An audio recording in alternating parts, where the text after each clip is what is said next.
এসো মা লক্ষ্মী বসো ঘরে, আমারে ঘরে থাকো আলো করে। এসো মা লক্ষ্মী বসো ঘরে, আমারে ঘরে থাকো আলো করে। জয় মা লক্ষ্মী, জয় মা লক্ষ্মী। ইনি হলেন কৃষ্ণ, যিনি রায়গড় নামের ছোট্ট একটি গ্রামে থাকেন। আর ইনি লক্ষ্মী মায়ের খুব বড় ভক্ত। কৃষ্ণ ছিলেন গরিব, আর ধনসম্পত্তি বলতে তার কাছে ছিল কেবল একটি জমি, যেখানে চাষ করে সে তার পুরো সংসারের খরচ চালায়। তার পরিবারে আছে তার স্ত্রী শান্তি আর তার 5 বছরের মেয়ে কোমল। শান্তি খুবই সাধাসিধে আর সংসারী একটি বউ, আর অন্যদিকে কৃষ্ণ খুব ভালো মনের মানুষ, আর তাই জন্য তারা দুজনে কখনো কারো সাহায্য করা থেকে পিছু পা হতো না। আর স্বামী স্ত্রী দুজনে মিলেই রোজ লক্ষ্মী মায়ের পুজো করত, সেই সঙ্গে মন দিয়ে পরিশ্রম করে নিজেদের কাজও করত। আর তাদের প্রতিবেশী ছিলেন রঘু, আর ইনিও চাষবাসের কাজই করতেন। রঘু আর কৃষ্ণ দুজনে খুবই ভালো বন্ধু ছিল, কিন্তু তাও দুজনের মধ্যে আকাশ পাতালের পার্থক্য। যেখানে কৃষ্ণ ছিলেন একজন সৎ আর পরিশ্রমী কৃষক, সেখানে রঘু ছিল অলস আর লোভী কৃষক। সে বেশিরভাগ সময় বাহানা করে নিজের কাজটা কৃষ্ণকে দিয়ে করিয়ে নিত, আর নিজে সারাদিন বাড়িতে ঘুমাতো। এমনই একদিন মাঠে গিয়ে কৃষ্ণ তার জমির সমস্ত ফসল কেটে বস্তায় ভরে নেয়, আর সেই দিনই তার সমস্ত ফসল বাজারে বিক্রি করে আসে। আর বিকালবেলাতে কৃষ্ণ ফসল বিক্রি করে বাড়ি ফেরার সময় রঘুর বাড়িতে গেলে রঘু তখনও বাড়িতেই ছিল। কি রে রঘু, চাষে গেলি না? তুই তো জানিস তোর সমস্ত ফসলই নষ্ট হয়ে যাচ্ছে।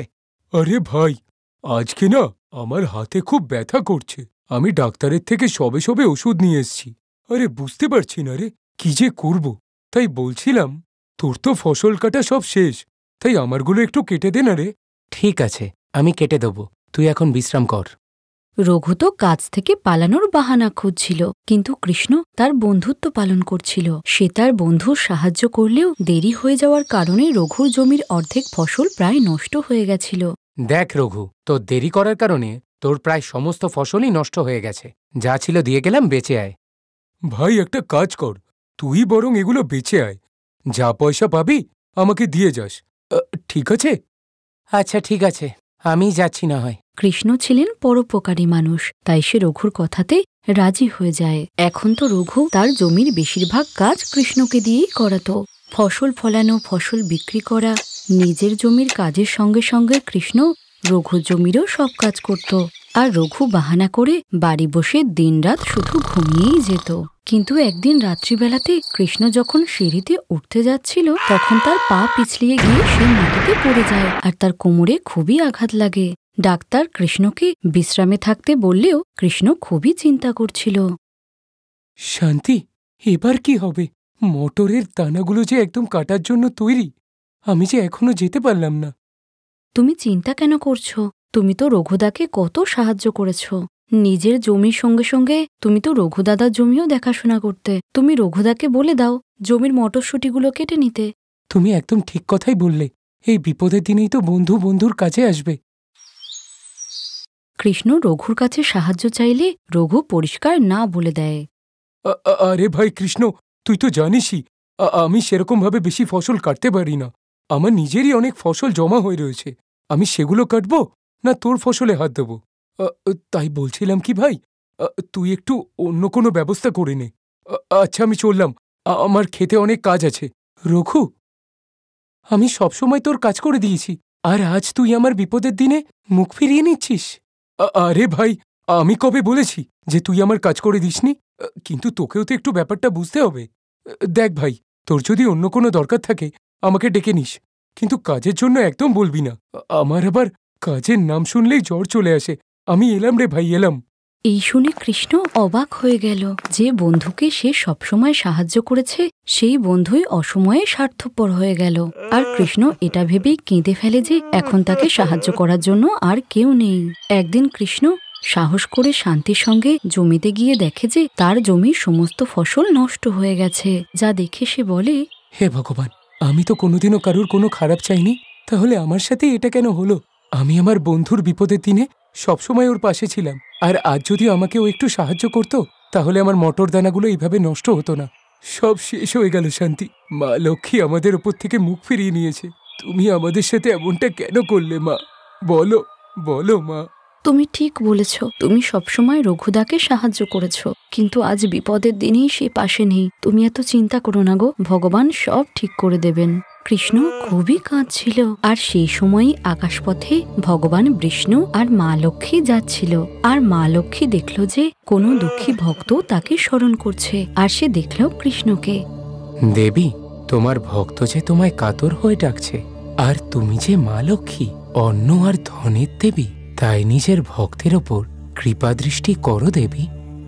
হে প্রভু, যখনই কোনো ভক্ত আমাকে মন থেকে স্মরণ করে, আমি তখনই তার সাহায্য করি। আমার আশীর্বাদে পৃথিবীতে থাকা কোনো ভালো মানুষের উপর কখনো খারাপ কিছু হবে না, তাদের ধন সম্পত্তি কখনো ফাঁকা হবে না। কৃষ্ণ খুবই দয়ালু আর ভালো একজন মানুষ, কিন্তু ওর বন্ধু রঘু ওর সঙ্গে অন্যায় করেছে। মানুষ যেমন কর্ম করে তেমনই ফল পায়। কৃষ্ণ ভালো কর্ম করে, তাই ওর সঙ্গে ভালোটাই হবে। এই বলেই মা লক্ষ্মী আশীর্বাদ স্বরূপ তার হাত ওঠায়, আর দেখতে দেখতেই কৃষ্ণের জমি সবুজ মটরশুঁটিতে ভরে ওঠে। তার সমস্ত জমি ফসলে একেবারে পরিপূর্ণ হয়ে ওঠে, যা দেখে কৃষ্ণ আর শান্তি অবাক হয়ে যায়। শান্তি, এ কি হচ্ছে? কিছুক্ষণ আগে তো আমার সমস্ত ফসল নষ্ট হয়ে গিয়েছিল, আর এখন? এইসব মা লক্ষ্মীরই আশীর্বাদ। তুমি ওনাকে স্মরণ করলে আর উনি সাহায্য করলেন।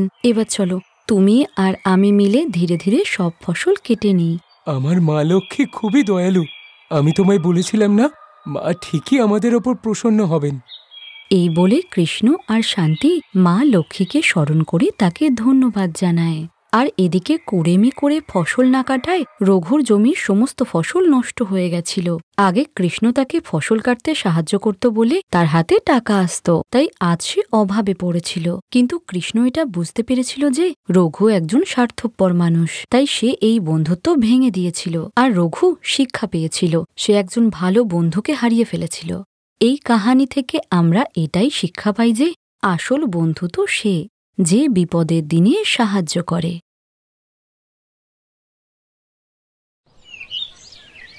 এই কাহিনীটি হল সবিতার, যে ছোট্ট একটা গ্রামে তার স্বামী এবং তার 4 বছরের ছোট্ট ছেলের সঙ্গে থাকত। আরে কি গো, শুনছো? কোথায় তুমি? হ্যাঁ, আসছি। কি হয়েছে গো? খুব খুশি মনে হচ্ছে। আরে খুশির ব্যাপারই যে আমাদের প্রধান মহাশয়ের ছেলের বিয়ে, পুরো গ্রামের সাথে আমাদেরও নেমন্তন্ন। তুমি তৈরি থেকো। আরে বাহ, এত বড় বাড়িতে বিয়ে যখন, ভালোভাবে যেতে হবে তো। হ্যাঁ, তা তো হবেই। ওখানে শহরের অনেক বড় বড় মানুষরা আসবে। হুম, আর নিশ্চয়ই অনেক খাবার থাকবে। আমাদের বান্টি তো খুব খুশি হবে। হ্যাঁ, ঠিকই বললে। সবিতা তাদের গ্রামপ্রধান রামলালের ছেলের বিয়ে নিয়ে খুব উৎসাহিত ছিল। আর কিছুদিন বাদে বিয়ের দিন এলে কেশব সবিতা আর তার ছোট্ট ছেলে বান্টিকে নিয়ে বিয়ে বাড়িতে গিয়ে দেখে সেখানে অনেক খাবার সাজানো, কিন্তু কেশব আর সবিতার নজর পালং পনিরের উপরেই আটকে ছিল। তাই খাবার খাওয়া শুরু হলে দুজনেই পেট ভর্তি করে পালং পনির খায়। আর ছোট্ট বাচ্চা বান্টি এই প্রথমবার পালং পনির খেল। আসলে কেশবদের আর্থিক অবস্থা এতটাই খারাপ যে দুবেলাতে সামান্য ডাল ভাত জোটাই তাদের কাছে সৌভাগ্যের ব্যাপার। আর সেইখানে এত সুস্বাদু খাবার খাওয়া তো তাদের কাছে বিরাট ব্যাপার ছিল। তিনজনেই পেট ভরে খাবার খেল। আর পরের দিন, মা, আমি ওটা খাবো। কি বাবু, কি খাবে আমার বাবু? হয়েছে, কাল যে একটা সবুজ জিনিস খেয়েছিলাম যাতে সাদা বাক্স ছিল, ওটাই। আচ্ছা, ওটা? বাবা, ওটাকে বলে পালং পনির। হ্যাঁ হ্যাঁ, হয়েছে, পাগল পনিনি। আচ্ছা বাবা, ঠিক আছে, আমি আমার ছোট্ট ছেলের জন্য বানিয়ে দেব পাগল পনির, ঠিক আছে? ঠিক আছে মা। সবিতা হাসতে হাসতে কেশবকে পালং পনির খাওয়ানোর কথা তো দিয়ে ফেলল, কিন্তু সে নিজেই জানত না সেটা কিভাবে করবে। কেশব একজন গরিব চাষি। ফসল বিক্রি করার পরেই তার হাতে সামান্য কিছু টাকা আসত, আর সেই টাকা থেকেই পরের ফসল ফলানোর প্রস্তুতি নিতে হতো। আর সবিতাও সে কথা ভালোভাবেই জানত। হে ভগবান, বান্টিকে বলে তো দিলাম, কিন্তু পালং পনির বানাতে তো অনেক খরচ, আর এখন ওর কাছে টাকা পয়সাও নেই তেমন। যদি রাগ করে, কি করব আমি এখন? এইসব ভাবতে ভাবতেই সবিতার সারা দিন কেটে গেল। আর পরের দিন সকালবেলা উঠেই সবিতা চিন্তায় পড়ে গেল, কারণ সে কেশবের কাছে কোনো টাকাই চায়নি। আর এদিকে বান্টি সকাল থেকেই পালং পনির খাওয়ার বায়না করে যাচ্ছে। এরপর রান্নাঘরে আটা মাখার সময় সবিতার মাথায় একটা বুদ্ধি এলো, আর সে প্রতিবেশীর ক্ষেত থেকে পালং শাক নিয়ে এলো, আর জলে মাখা আটাকে চৌকো করে কেটে তেলে ভেজে নিল, আর ভালোভাবে পালং শাক রান্না করে সেই আটার টুকরোগুলোকে পালং শাকের মধ্যে দিয়ে দিল। আর তারপর, মা তাড়াতাড়ি দাও না, পাগল পনির এখনো হয়নি নাকি? হ্যাঁ রে বাবা, হয়ে গেছে, এই নে, এটা খা। আরে বাহ, আজকে তো খুব মজা হবে। হ্যাঁ বাবা, এটাই নে, তাড়াতাড়ি খেয়ে নে। ছোট্ট বান্টি কিছু না বুঝেই খেতে শুরু করলো, কিন্তু সত্যিটা জানার জন্য সবিতা মনে মনে খুব কষ্ট পাচ্ছিল। আর ওই দিন বিকালে, বাবা জানো মা আজকে কি রান্না করেছে? কি রান্না করেছে বাবা? মা আজকে ওই বিয়েবাড়ির মতন পাদল পনির বানিয়েছে। আচ্ছা তাই নাকি? কিন্তু ওটাকে যে পালক পনির বলে রে বাবা। কেশব বান্টির কথায় হাসলো ঠিকই, কিন্তু সে নিজেই দ্বিধায় ছিল যে পালং পনির বানানোর টাকা সবিতা কোথা থেকে পেল। তাই সে সবিতার কাছে গিয়ে জিজ্ঞাসা করলো, সবিতা, বান্টি বলছিল তুমি নাকি পালক পনির রান্না করেছো? হ্যাঁ আসলে ওই। তাহলে আমিও একটু খেয়ে দেখি, কই তাও আমায়। সবিতা বুঝতে পারছিল না যে সে কেশবকে কি বলবে, তাই সে কোনো কিছু না ভেবেই কেশবকেও সেই পালং পনির খেতে দেয়, যেখানে পনিরের জায়গায় চৌকো করে কাটা আটার টুকরো ছিল। আর পালং পনির মুখে দিতেই কেশব সবটা বুঝে গেল, তাই সে কিছুই বলল না, আর দেখল যে সবিতার চোখ জলে ভর্তি। আর এটা দেখেই কেশব খাবার ফেলে রেখে বাইরে বেরিয়ে আসে। আর কেশবের এমন ব্যবহার দেখে সবিতা ভয় পেয়ে আরো বেশি কাঁদতে লাগলো। আর কিছুক্ষণ পর কেশব একটি ব্যাগ হাতে নিয়ে বাড়ি ফিরে বলে, বান্টি বলতো, আজকে রাতে আমার সোনা বাবা কি খাবে? আমি তো ওটাই খাবো, মা যেটা বানিয়েছে, পাদল পাগল। বুঝলাম, তবে চল আজকে আমরা আসল পালক পনির রান্না করব। এই বলে কেশব হাসি মুখে পনির, ক্রিম আর বাকি সমস্ত উপকরণ সবিতার হাতে দেয়, যা সে দোকান থেকে ধারেই এনেছিল, যেগুলো দিয়ে সবিতা খুব সাবধানে আর পরিশ্রম করে পালং পনির বানায়। আর সবিতা যখন পালং পনির রান্না করছিল, তখন সেখানে বসেই কেশব আর বান্টি তাকে খুব ভালোভাবে খেয়াল করছিল। আর যখনই সবিতা আসল পনির দিয়ে তৈরি পালং পনির তাদেরকে দিল, তারা তো খুব খুশি হলো। আর পালং পনির খাওয়ার পরেই বান্টি তার মাকে জড়িয়ে ধরে। এই পাদল পনিরটা তো বিয়েবাড়ির থেকেও ভালো। সত্যি সবিতা, বান্টি একদম ঠিক বলেছে, তুমি তো জাদু করে ফেলেছ। আমার মনে হচ্ছে তোমার হাতের এই পালক পনিরই আমাদের ভাগ্য বদল করে দেবে। আমি কিছু বুঝলাম না গো, তুমি কি বলছো এটা? শোনো, আমি কয়েকদিন ধরেই ভাবছি এই চাষবাস ছেড়ে একটা হোটেল খুলব। জমি তো রয়েছে, তাই ভাবছিলাম ওখানেই যদি একটা হোটেল করি, কিন্তু এটাই বুঝতে পারছিলাম না যে ভালো খাবারটা কে বানাবে, আর এমন কি বা স্পেশাল বানাবো যার জন্য লোকেরা বারবার আমার হোটেলে আসবে। কিন্তু এখন আমি সবই বুঝতে পেরেছি, তুমি চালাবে হোটেল, আর আমি আর বান্টি তোমাকে সাহায্য করব, ঠিক আছে? কেশবের কথাতে খুশি হয়ে সবিতা কেঁদে ফেলল। রান্না করতে সে ভীষণ ভালোবাসত, কিন্তু দারিদ্রতার কারণে সে তার এই ইচ্ছাকে এগিয়ে নিয়ে যেতে পারত না। কিন্তু সবিতার এই শখ আর ইচ্ছাই এখন তাদের ইনকামের একটা উপায় হয়ে দাঁড়ালো। আর তাই তো পরের দিন সকালবেলা থেকেই কেশব বাঁশ দিয়ে ধাবা বানাতে শুরু করলো। আর পুরো এক সপ্তাহ পরিশ্রম করার পর সবিতার পালং পনিরের ধাবা তৈরি হয়ে গেল। শুরুতে কেশবকে কিছু টাকা ঋণ নিতে হয় ঠিকই, কিন্তু পরে সবিতার পরিশ্রম আর শখ সেটাই করে দেখালো যেটা কেশব চেয়েছিল। এমনিতে সবিতা ধাবার খাবারের জন্য অনেক কিছু একা হাতেই বানাতো, কিন্তু তার বানানো পালং পনিরই সকলের কাছে জনপ্রিয় হয়ে উঠেছিল। আরে ভাই, মজা এসে গেল। ও পালক পনিরেতে এরকম স্বাদ এর আগে আমি কোনোদিনও খাইনি। দারুণ হয়েছে এটা। আচ্ছা ভাই, বলছিলাম এর কি কোনো স্পেশাল কারিগর রেখেছো নাকি তুমি? বলো তো আমায়। হ্যাঁ হ্যাঁ আছে, আর উনি এই হোটেলের আসল মালিক, আর সে হলো আমার স্ত্রী সবিতা। ওই এইসব রান্না করেছে।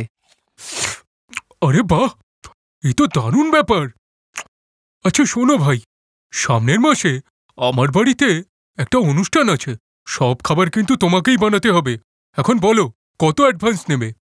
ঠিক আছে, আপনাকে অনেক অনেক ধন্যবাদ সাহেব, কিন্তু খাবারে কি কি বানাতে হবে সেটা তো আগে বলুন। ভাই, আমার তো শুধু একটাই ডিমান্ড, এরকম পালক পনির তুমি শুধু আমাকে বানিয়ে দাও, আর বাকি সব তুমি তোমার মতো দেখে নিও। আর এই কাজটা শেষ হলে আরেকটা কাজ আছে। আচ্ছা, কি কাজ? আসলে আমার ছেলে ইন্টারনেটে গুণী মানুষদের ভিডিও তুলে দেয়। আমার পুরো বিশ্বাস তোমার হোটেলের ভিডিও ইন্টারনেটে ভাইরাল হয়ে যাবে।